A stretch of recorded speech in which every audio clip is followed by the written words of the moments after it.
In this video, I'm going to talk about how I scored a 522 on the MCAT in last August, and let's get into it. For those of you watching, take a deep breath. The MCAT is hard and it's not easy at all, but with the right plan and with the right dedication, you can crush the exam. I firmly believe it. Let's get into it. So, at a big picture perspective, the process really is just first learning the content, practicing questions, reviewing mistakes, and then lastly, taking full length exams. That's just kind of a big picture way I see the MCAT preparation phase or the preparation process. And then now I'm going to be diving into each of these specific little steps, I guess. So phase one, and before I get into it, I scored a 522, and my subsection breakdown was a 131 for CP, 129 on cars, 130 on biochem, and a 132 on psych soc. So my three main phases of preparation were the content review phase first, the practice questions full length exam phase next, and then lastly, I finished with phase three, which was basically doing the entire AAMC bundle. Each of these phases took about 4 to 6 weeks total. I took about 3 to 4 months in total to prepare for the exam. And I was pretty fortunate because I had a summer where I just studied the exam basically full time. I know many of you are taking classes or doing a full time job or part time job alongside of this, and if that's your case, maybe consider taking a bit more time because it's easy to get burnt out and stressed out for the MCAT, and that's the last thing you want. So many of my friends took 5, 6, maybe even more months to prepare, and that's totally okay. Just know your strengths, know your schedule, and then plan accordingly, basically. So let's get into it. So phase one for me was my content review phase. About 4 to 6 weeks total in length. Weeks one and two were special in that I bought the Kaplan books.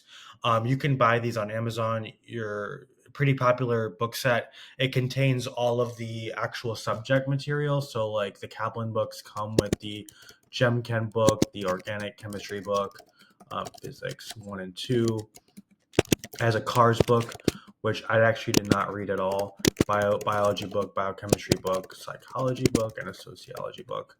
Um, these are like the main books that come in that set. I bought these and I just only spent about 2 weeks skimming the books. I did not take any notes. I really just skimmed them and tried to get the big picture from all of the books. What I would do is I would wake up, read a couple chapters across all the books, and basically plan it so that I would have read all of the chapters by the end of 2 weeks.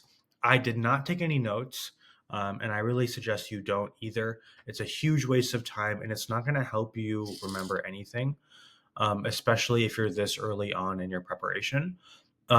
The idea of reading the Kaplan books is just to get a foundation, just a general picture of what you're going to be learning about. So after 2 weeks, I put those books aside and I did basically Anki all day for about 5 to 6 hours. Um, for those of you who don't know, Anki is a flashcard program. It's completely free on the computer. You can download it. And if you need any help finding it, let me know in the comments below. I used Anki for 5 to 6 hours every single day. And specifically, I used the Jack Sparrow Anki deck, which is a pre-made Anki deck for the MCAT. Specifically, I found this on Reddit. So for Jack Sparrow, I used Jack Sparrow for the chemistry physics section was Jack Sparrow. For the cars section, I didn't do any Anki decks, and I don't know why. I don't know why you would. There's something to learn here. So I actually did Jack Weston, which is a different site that gives you daily cars passages for practice. I did this in the first month. For the biology, biochemistry section, I also used Jack Sparrow. But for the psychology and sociology section, I used Mr. Pinkow, Reddit, the Anki deck. And so just to reiterate, Jack Sparrow and Mr. Pinkow are both Anki decks you can find on Reddit. I can link them below if you can't find them. Jack Sparrow was for ChemPhys and biochem. Mr. Pinkow was for Psych Soc. And then Jack Weston was for cars. I tried to do one cars passage about once a day or maybe once every other day in this beginning content review phase. But, I won't lie, this is probably the toughest phase because you're just learning a lot of information and it's just really, really packed with tons of information, and you're not really getting much reward or return on your learning here. You're just putting in a lots of hours trying to learn everything, so it's really tough. But promise me, stick with it. You're going to crush the MCAT. You're going to do well. It's really worth it to put in the time during your content review to really build that foundation so that you can kill the practice questions and also the full length exams. So many people use like a Anki schedule, like they would have Mondays for chemistry, Tuesdays for psychology or whatever. I was not like that at all. I would wake up in the morning and just kind of use my gut feeling on what subject I wanted to work on and what subjects needed the most work, and that's how I really approached my Anki. I tried to do new cards every day. I did my review cards and tried to keep on track of them. But really, I just tried to get through the Jack Sparrow deck and the Mr. Pankau deck as much as I could in that first month. I couldn't finish those decks in the first month, and it's pretty really really hard to. Just try to do as much as you can and try to just get a solid foundation. But you're not going to learn everything. You're not going to learn everything in this 4 to 6 weeks. It's really just meant to give you a really good foundation to move forward. So that is the content review phase. If you have any questions, let me know in the comments. I'm happy to answer them. Phase 2 is the practice questions and full length exam phase. So by now, you should have a general grasp of every single subject via Anki and Kaplan books. Now you're really putting it into practice and doing real questions. And this is where UWorld comes in. This is a really, really popular MCAT source. It is paid though. I think it costs like $300 to $400. Really, really worth it. So just purchase it and try to finish the entire thing. I don't really remember how many questions there are, but what my day looked like is I would wake up and I would make custom question sets, either with different sections in the same question set or single sections if I really think those sections needed work. And UWorld is really great because it lets you pick specific topics within questions. So like if you want to practice just electrochemistry, you can have electrochemistry specific questions through UWorld. The reason why UWorld is really good though is not really the questions, it's more the explanations of the questions. So I got a lot of questions wrong and I was really, really disciplined about reviewing my mistakes. So I would wake up, do maybe 60 questions and then spend the rest of the day reviewing those questions. And I would make my own Anki cards. Really, really important. I'm going to highlight that. Make your own Anki cards for things you get wrong because this is how you learn. I mean, pre-made decks like Jack Sparrow and Mr. Pankau are great, but you're going to want to make your own Anki cards for any terms or concepts or ideas that come up in your world that you haven't seen before. This is really, really huge that I think was a huge part of my success on the MCAT. After doing UWorld and reviewing your mistakes, optionally, you can do the Blueprint full-length exams. You can buy these through the Blueprint website. These are also pretty good. I would say they're best for building speed and timing. They're not really that crucial for getting more content down. UWorld and Anki are best for that. But if you want to have some more practice getting speed, stamina, timing down for the actual exam, then by all means buy the Blueprint exams. I only did like 3 of these exams because I found that I had the timing and the speed pretty well down that I didn't think I needed to do all 10. I think doing all 10 Blueprint exams is probably overkill, but maybe doing like 3 or 4 might be really good for helping you get the stamina down for the exam and getting you a feel for the actual timing.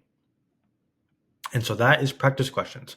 And I also want to add that Anki doesn't really stop. Like you're not just going to do Anki for the first phase of content review and then just stop in phases 2 and 3. This is something that you're going to want to do throughout your journey. Jack Sparrow should be like your base deck that you use to build a foundation of content, but your own Anki cards should help you kind of polish your weakest areas because you're going to be making these cards whenever you get questions wrong on UWorld or even your Blueprint full-length exams. I might add if you decide to buy these, review the exams, Especially look for areas or mistakes you made that reveal some sort of content gap, and then review or make your own Anki cards to address that gap. So that's phase two in a nutshell. Any questions? And if you have any questions, feel free to reach out. Happy to talk more about how I approached phase two. Let's dive into the final phase, which is phase three. So this is where I bought the AAMC bundle. This is the same company that makes the MCAT. So if you're going to buy anything, by all means, buy this bundle. It contains full length exams. It also contains a section bank and QPACs, which I will talk about in a bit. So for these 4 to 6 weeks, I would spend every single Friday taking the actual AAMC full length exam. I did all the AAMC exams, and you should too. I did the exams at 8 a.m. because that's when the real MCAT takes place. And it's just a good rule of thumb to try to recreate the test environment as much as you can. So, pretend that it's actually exam day. So wake up, at 7 or 6:30, get ready, brush your teeth, and then take the exam at 8 a.m. as if it's a real exam. This is going to help you get in the mindset and get you comfortable with the testing environment. And then after Friday, I would spend Saturday reviewing all of my mistakes. I would make my own Anki cards, and I would basically make cards for every single error, kind of like what I talked about with UWorld. Just make cards on concepts or ideas or gaps in your understanding, and then review those cards along with Jack Sparrow whenever you can. And specifically, in the last month, the miscellaneous sections of Jack Sparrow are really, really underrated. I did these in the last month, and I found that there's so many useful things in the miscellaneous section that don't ever come up in the main parts of Jack Sparrow. So I would, by all means, go for it if you have the energy and time. I'm going to add Jack Sparrow is a really content-heavy and slow-moving deck. It's going to feel tiresome at times, but I promise it's going to pay off. So do Anki on your days that you're not taking full-length exams. And then lastly, do the section banks and the QPACs. The QPACs are really, really easy. They're just kind of meant to help you get the foundation more cemented. The section banks are harder. These are like basically practice questions that are kind of like the hardest MCAT questions, but they're really, really important and really useful for learning more material, getting some more practice in. They kind of reminded me like of UWorld. I would say they're a bit harder than UWorld, but they're very useful, and I would recommend doing basically every single thing inside the AAMC bundle. And that's really it. I think the AAMC full-length exams are going to give you a pretty good gauge of how well you're doing. I'll add that AAMC full-length 3 and 4 actually matched my full length or my official score like to a T. It's kind of funny. So on 3 and 4, I got a 522. The subsection breakdowns were different, but they were really, really representative of the real exam. And so use those specific full lengths as indicative of your readiness and maybe a good predictor of your actual score. But that's it. That's really it. That's my those are my 3 phases. And again, this is not an exam of raw intelligence. This is an exam that tests your ability to make a good plan and your ability to stick to a plan and work hard to make that plan a reality. I really think that if you follow my guidelines here, you will set yourself up for success. And of course, have some flexibility. This is what worked for me. This might not work for everyone, and you may have different goals. So, tweak some things here and there. Feel free to, leave some feedback on my plans. And if you have any questions, please reach out. I love talking about this. And I love helping other fellow pre-meds crush the exam because, like I said, when I took the exam, I was stressed out. I thought that I was in way over my head. But I realized that it's really not too bad when you sit down, make a plan, stick to it, be flexible, and work hard. I promise you all will crush it.